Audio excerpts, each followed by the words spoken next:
So guys, nakailaw yan, naka-flash yan, napatay mo. So, dito ko na lang siya, nandito ang magandang piece ko. Dito ko siya editing. Hit pa.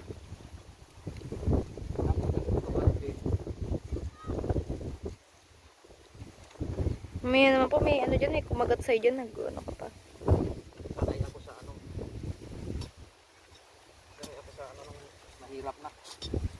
Hindi, para in case na din. Yeah.